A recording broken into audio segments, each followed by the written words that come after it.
Joining me now live from McAllen, Texas, is Lieutenant Chris Alvarez, who's the Texas Department of Public Safety spokesperson. Chris, what can you tell us? What do you know about these explosives, and what could have been done with them? What could happen with them were they not intercepted?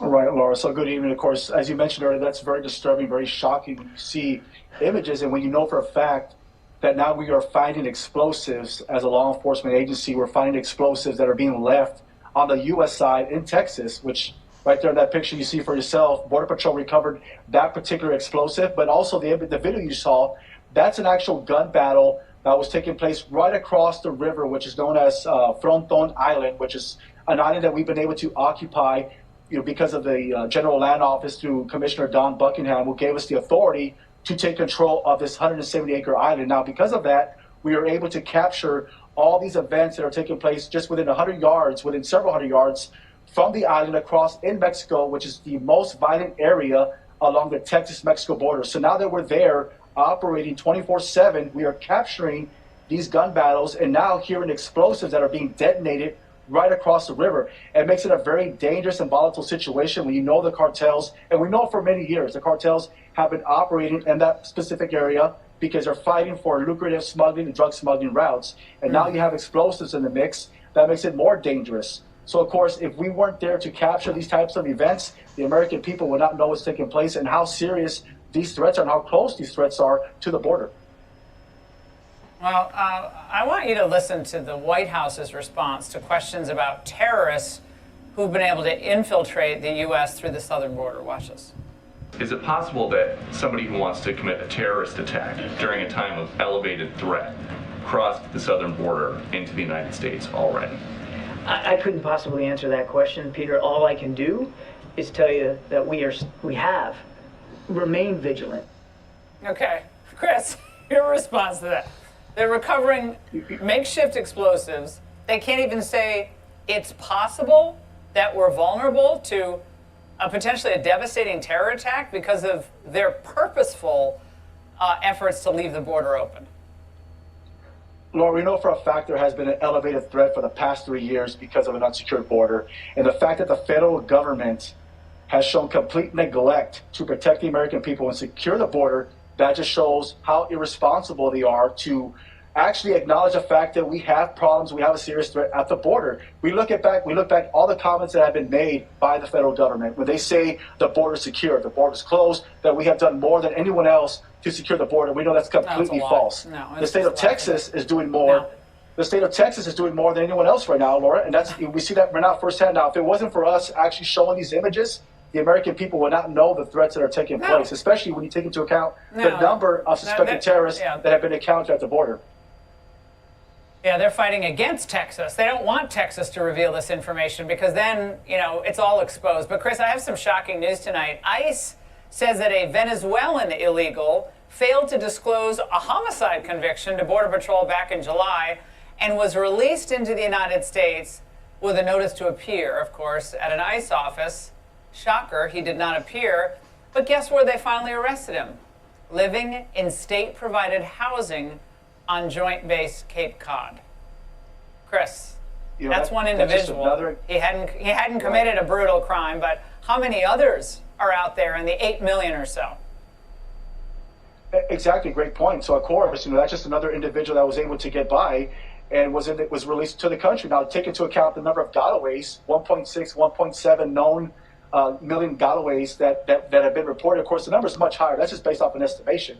And when you have encountered individuals that have been on the terror watch list, or cartel members, or criminal gang members from other countries, or in this case, violent individuals from other countries that have serious criminal backgrounds and are released to the country right now, the threat is already here. And that's real shocking. That's why I say that the federal government has shown complete neglect to acknowledge the fact that we have an unsecured border. And to this date, they still refuse to do anything to secure the border.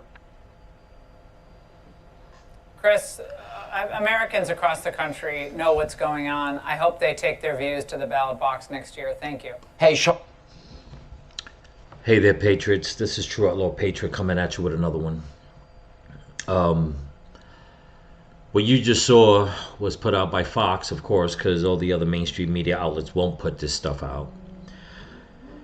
And it seems that the Biden regime, okay, is ignoring all these threats and all these possible threats at the border and that could come into our country. Before I continue, I just want to thank all my new subscribers on here and on Rumble. Don't forget to comment, like, share, and subscribe, and hit the notification bell. Also, if you can donate to the channel, that'll help greatly, and watch the videos a little longer. That helps with the algorithm. I'll leave a link in my description for my Cash App and PayPal.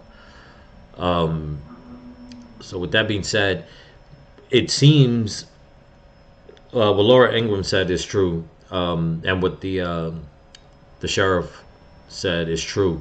You know, ever since Biden got into the White House, he has fought against Texas so hard, where there is actual video footage of somebody, obviously, you know, part of Biden's regime, with a forklift lifting up barbed wire barricade from the border. And the video just shows just illegals coming across the water, up the ravine, and just going underneath all the barbed wire. You know, people need to wake up, and we need to take this country back, man. Okay? And I'm not calling for violence or anything like that. Obviously, the battles that we got to fight have to be at the, you know, at the voting booth. But it's just that, you know, the Democrats, they just don't care. It's not about them being incompetent. It's not about them being complacent. It's not about them not knowing. No, they know what they're doing. They're trying to destroy this country. That's just the bottom line. Okay? They're trying to destroy it, and then you have the Rhino Republicans and the liberals, you know, and the left-leaning centers joining in on the fight to help them. On top of all the communists, on top of all the socialists, okay, that just want, you know, a one-party system. And people are suffering. You know, how long before those heavy battles cross into our territory? Okay, all it takes is one illegal that's bold enough to do so. That's all it takes. I mean, look at all the protests that's going on in the big cities right now. You know, people advocating, you know, to free Palestine or whatever's going on, which I understand. You know, people want to help out, you know, the people in their country. I get it. But my thing is this. If you're going to protest and not protest against a terrorist group like Hamas, in my opinion, my dog in this fight is bigger than your dog, and you can just take your protest overseas and go protest over there. Okay? That's just the way I see it. Because we're dealing with a literal invasion of illegals coming into this country. On my last couple of videos, I think I quoted, but it was actually from older footage, that there was about 6 million illegals. Laura Ingraham just blurted it out. It's more like 8. When does it stop? Okay. Now, the next footage I'm going to show you is, it's new news to me. And it shows how ignorant and how condescending the mayor to Colorado, New York, and Chicago are towards their citizens and constituents, and how they don't care. They favor the illegals over Americans, and that's because they are trying basically to just steal elections. That's all it is. They're trying to flood the voting booths with illegals. They're trying to find a way to get them into their cities. And in my opinion, and I believe that's what a lot of people are believing also, it's just to steal elections. And I'll show you what I'm talking about. Here we go. Now this footage is people protesting all the migrants in Chicago. The next footage I'm going to show you, it's something that I truly hope happens. But, you know, people need to know that what these mayors in these blue cities are doing is just opening up more room for migrants, for the illegals. And they're doing it in a way that is stepping on other people's toes. But I'll show you what I'm talking about. Us as voters, we never had the rights to decide or to choose what was happening here. All of a sudden it's 1, 2, 3. It's there's a contract, it's signed, you got no say so. Brighton Park community members blasting the city tonight over a proposed migrant encampment in their neighborhood. And now they're taking it up a notch by filing suit. That legal action comes amid new revelations that the city has already signed a lease for that land. Casey Cronus is at the live desk with these new developments. Casey. Don and Scott, the city will be paying nearly $92,000 a month to lease that lot.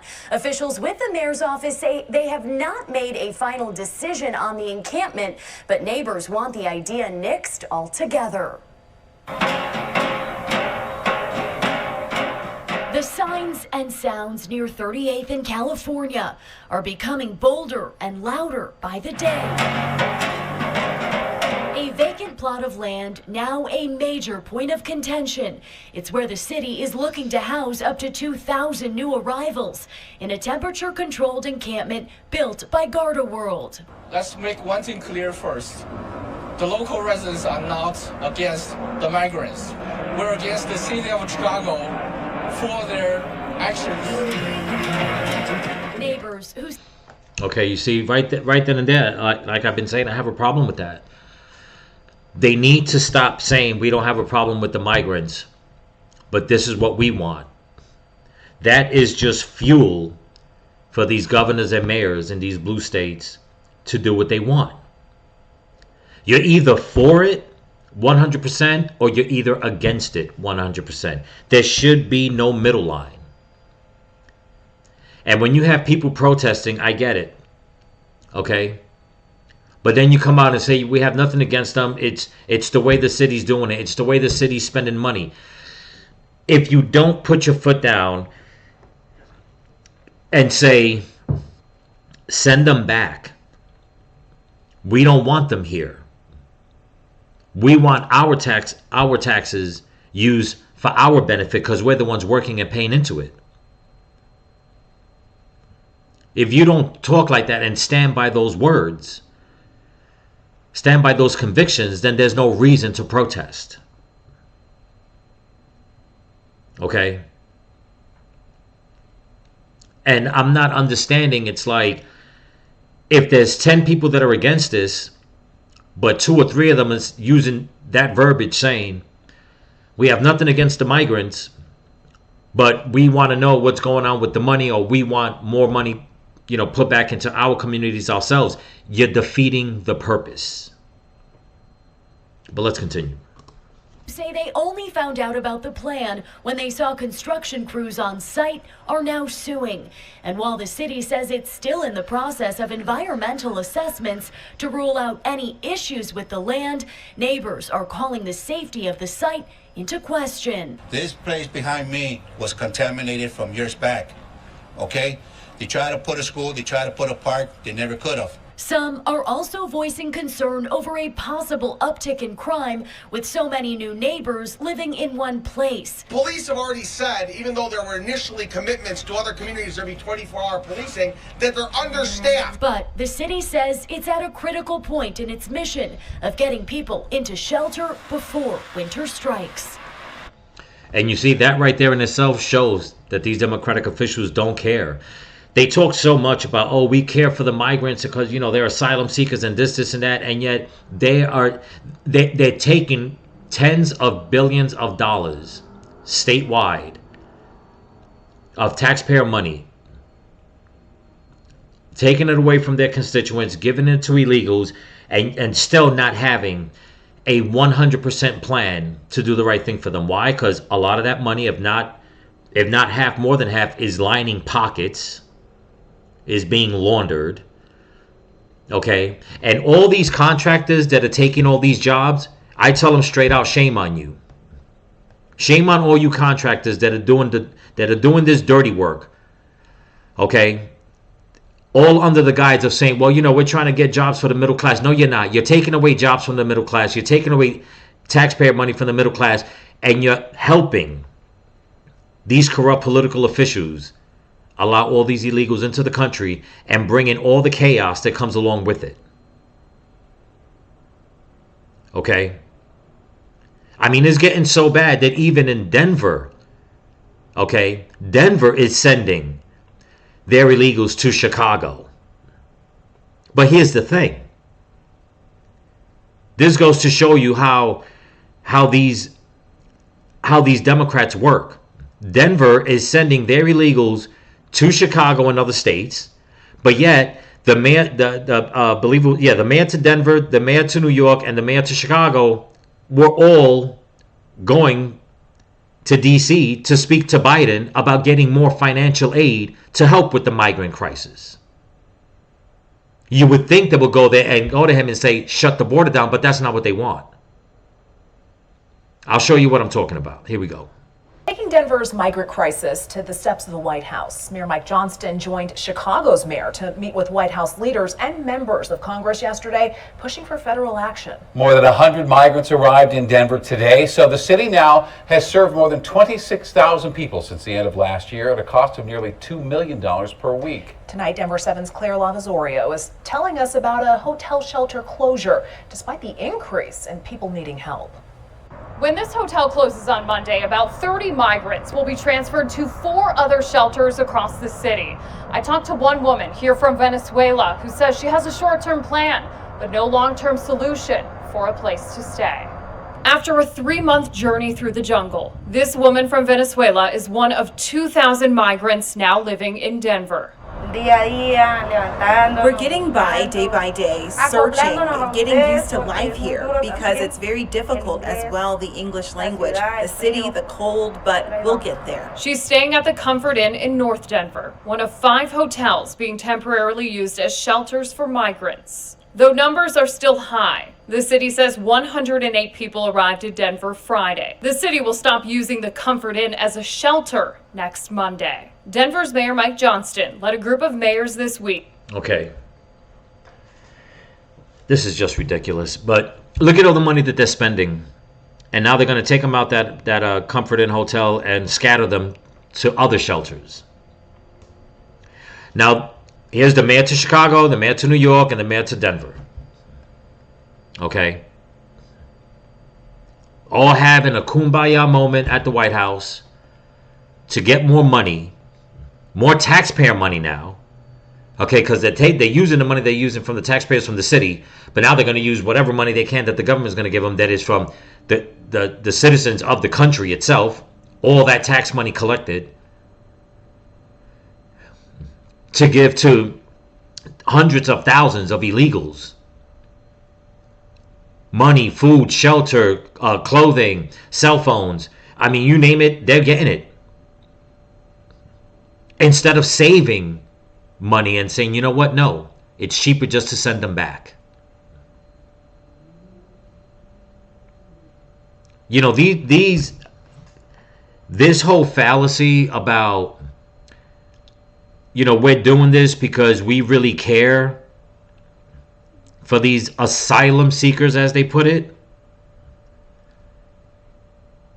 Okay, where statistics show that all you keep hearing from a lot of these migrants when they get interviewed, it's not about, oh, I was fleeing because of, communism. I was fleeing my country because of this dictator and the police. No, all you keep hearing is, we want a better life, we want jobs.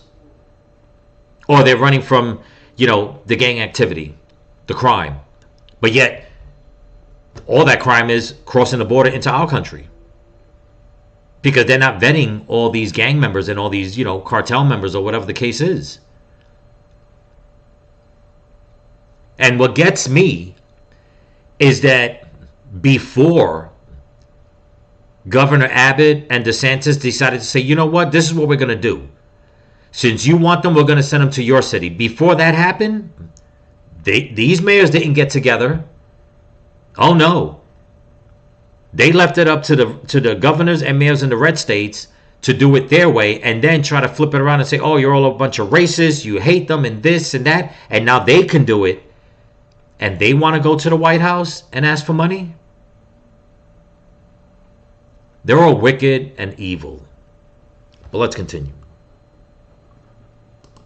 Who met with the White House to request financial help for the migrant crisis. Part of the conversation certainly was about the importance of the presidential supplemental funding request, which also includes support for communities and to continue our work to accelerate the process of work permits. Amanda Blau. You see, there you go.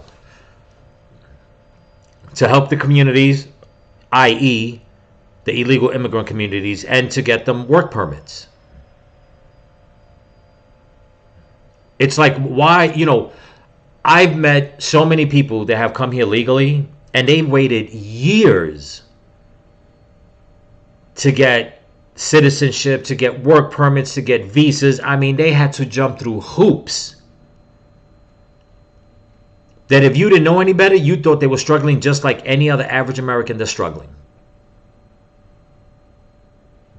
But they did it. They made their bones. I thought things were bad when Obama was president. But this is just flat out ridiculous what they're doing. But let's continue. Rock, executive director of the Village Exchange, says funding is tight for her nonprofit that provides services for hundreds of migrant families each week, with limits to the length of time people can stay in shelters. I hate to say it this way, but you know what? People like that need to be boycotted. Plain and simple, because they spend more time trying to get illegals into the country, try to get them situated and acclimated in every way you can. It's like, but you're an American. Why aren't you out there doing this kind of outreach work for Americans? It's pathetic. And people like that, you know what? You need to go back to your country and do it in your country if you want to help them. Don't come here on our dollar, on our dime, and use taxpayer money for your agenda. You can keep your communistic socialist ways back in your country, because we don't want it here. Blaurock is working to support legislation to speed up migrants' ability to legally work in the U.S. Because 14 days as an individual and you're out, or 37 days as a family, well, what's next? That doesn't change your legal status. You still not have a job. As for this woman, well, that's after just the too bad. Closure, she plans to stay at another hotel nearby for a week with money she saved, and from there navigate her new life day by day. We can't lose hope. We knew it wasn't going to be easy, but it's not impossible. I'm Claire Lavazori.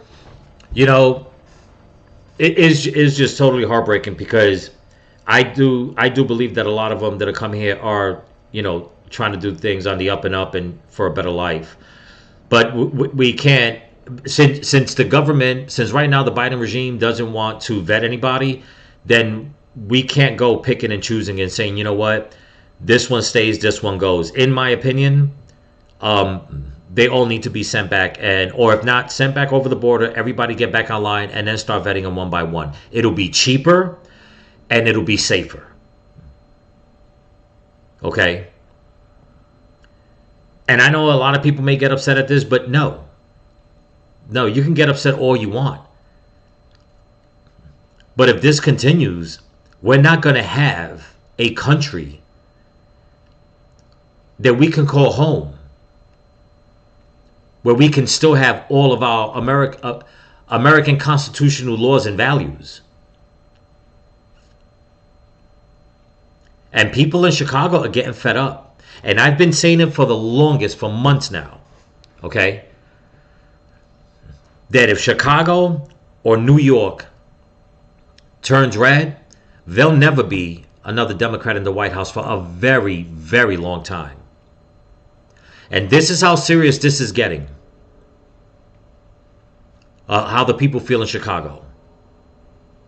Take a look. You want us to continue to understand and see the problem, but y'all don't see the problem in the black culture. Black people are the influence. We wouldn't need y'all know nobody would be here if it wasn't for us. Facts. Okay, this is a whole new generation. This social media, this now, like, you're not gonna allow this to happen. And we're not gonna allow this to happen because we're gonna force you to do the right thing. And if not, y'all getting out of here. I was in Georgia when they flipped that state blue for the first time. I will knock on every senior's door and make them hold their vote. This place will flip red. It'll be a historical moment because y'all not paying attention to them anyway. There you go. You see that? Now, people are not understanding.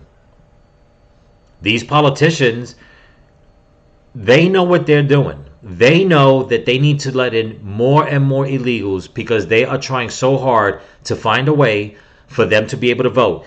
Because they know, and they seen it, that in 2020, when Donald Trump got, 10, 11 million more votes than the first time, they knew that they were losing.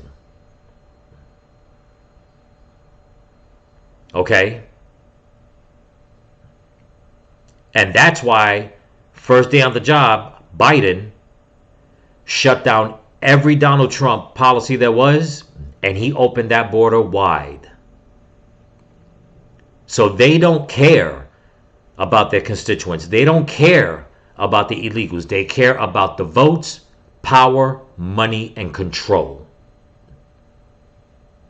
But let's continue. They're getting displaced. Y'all don't care, but y'all trying to find housing for Venezuelans, for the Latinos, for all that. Y'all keep sending them over here when they need to go back. Y'all, one time have y'all sent ICE there? ICE need to come. There's prostitution that's behind all of these police districts. I live in Streeterville. It's prostitution right up the street. I mean, it's a disrespect. And y'all continue to allow this to happen. Like Mayor Johnson is the most hated. And he's going to continue to be hated. The only people that like him is teachers and some of y'all. There you go. You see that? This is about the mayor of Chicago. He is like the most hated. You know, Chicago has suffered so bad. You know, when I believe Rahm Emanuel was their mayor before Lori Lightfoot. You know, the crime was so bad in Chicago that Donald Trump offered help. Okay, police help and to send in the National Guard to calm that city down. His answer was, no, we got this. We don't need your help, Orange Man. You're a racist. So then he got his ass voted out. Lori Lightfoot came in. Chicago, still a disaster. Her ass gets voted out. Now you got Johnson, and it's even worse. Why? Just between Lori Lightfoot and Johnson, it's been, nearly 8 years? Before that, I don't know how long Emanuel was in. So you're looking at maybe the past 10, 12 years of this chaos just festering and metastasizing in Chicago. And now it's reached a whole new level. Because now you got the mayor with the other moron mayor from New York and the one from Denver going to the White House to ask for money. And you heard Karine Jean-Pierre say it. For the community. Yeah, for the illegal community. To help them. Now, there's only one thing that this lady says right here that I'll point out that I disagree with. But everything else I agree with. Here we go. Okay? I'm trying to tell you, my tax money is not going to continue to allow this. Y'all need to find our money. You need to put more things in our neighborhoods. Y'all aren't doing nothing. These small businesses, the only thing you're giving giving it to us Latinos. Nah, it's. See, that part right there, I disagree with when she just says, oh, you keep giving it to Latinos. I wish she'd phrase it a little better, but and I hope a lot of people understand that no, it's the illegals that they're giving it to. I mean, obviously, the majority of them are coming from Latin countries, but it's not the American Latinos that they're giving this money to. Okay? It's not the Latinos that came here and became legal citizens. They're not giving it to them. But I do understand her frustration, her anger. Okay? Because it's the damn truth.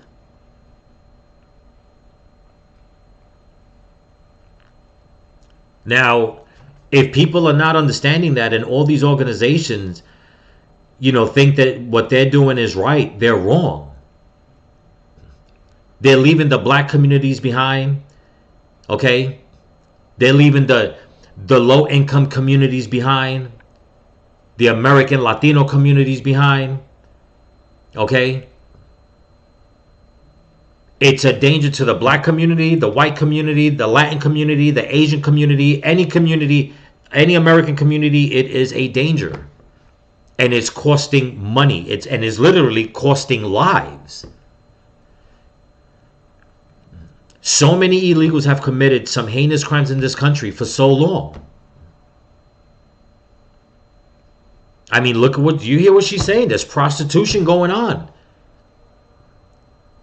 America is not a third world country where you're going to come in and start doing the freaking prostitution, the drug selling, the gambling, the setting up gangs and all that. No, all that shit has to stop. Take that shit back to your country. Okay? Since Biden and his regime have come in, we have had more chaos in this country. Not to mention that when Donald Trump was president,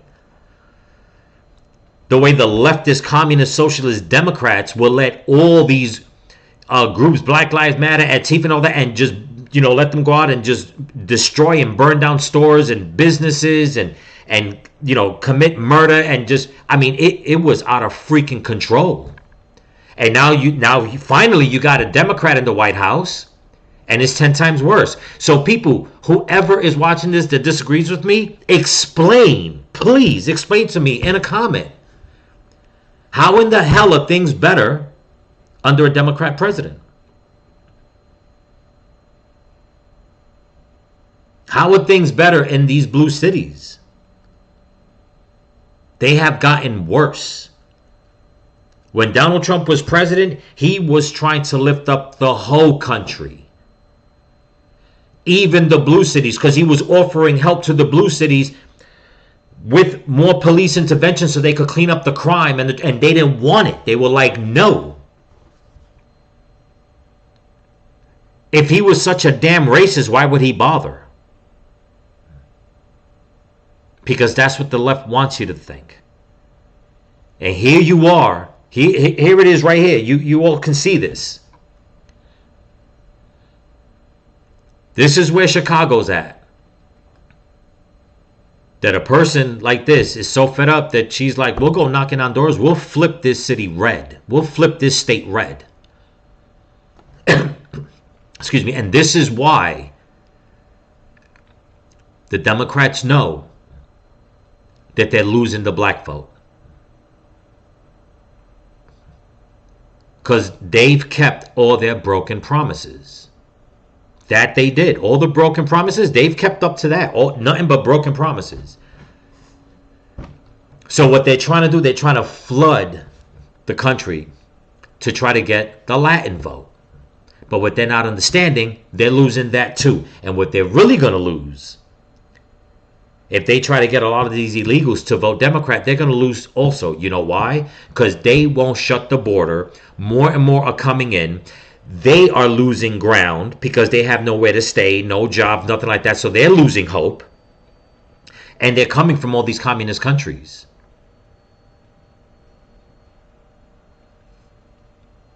And you know what? Good that the Democrats lose. Because these Democrat politicians, they're nothing but a den of vipers with their split tongue. They're snakes. And let's not even get into what they're doing to our children in the schools and all that with all this indoctrination. It has been nothing but chaos. Nothing but damn chaos since Biden and his regime stole the election. But anyway, that's what I got for you. Please comment, like, share, subscribe. Donate to the channel if you can. I'll leave a link in my description for my Cash App and PayPal. And pay attention, people. Don't say that if they don't give you what you want, that you're going to vote Republican. No, don't even tell them that. Just go vote Republican. Don't vote independent. Because all you're going to get is a Democrat independent. Vote Republican. And don't vote for a rhino Republican either. You want things to change? Vote for a conservative Republican. And I'm very surprised because a very big portion, okay, of the black community in this country, they are some very religious people. You know this. You know this, black people. A lot of people have been saying it's time to get off that Democrat plantation, man. Because that's all they want to do is keep you on a plantation. I mean, you heard Joe Biden say it to Charlemagne, that if you don't vote for him, you ain't black. Never heard Donald Trump say some shit like that. All Donald Trump said, what else do you have to lose? What the hell do you have to lose by voting for him? You done lost so much. You're still losing. Don't make threats to these Democrat politicians like that. You know why? Because all they're going to do is give you a little more until everything calms down, and it's going to be business as usual. They're going to go back to their ways. You need to vote them out. You need to vote them out. So remember, stay vigilant, keep praying, and keep praying for each other. Peace.